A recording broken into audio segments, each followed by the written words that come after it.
על הרב יולדת סמך א'. רגע, מה נועל? מה? מריה ולנצור. אבל אני חושב לרן, הוא שם הכי גדולה. אני אסביר לך.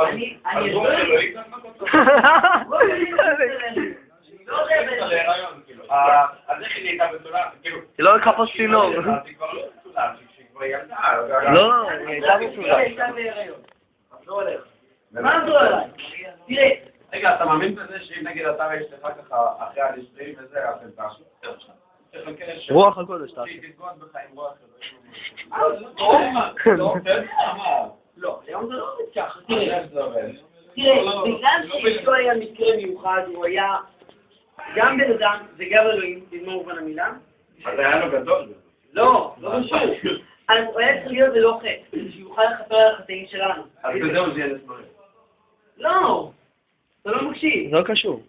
בגלל שהחטא עובר מאדם לאדם בירושה, הוא היה צריך להיות ללא חטא. בגלל זה, חובלים קבע שבעצם רוח קודש.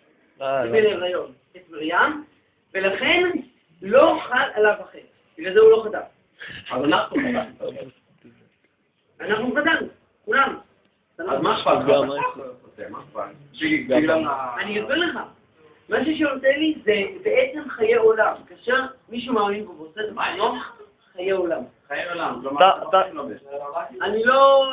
כן, אפשר להגיד שזה סוג של... כי בעצם כאשר אני אמות, אני מאמין שאני אגיע... אלי, בוא לפה. מה היה מניאק? בוא לפה.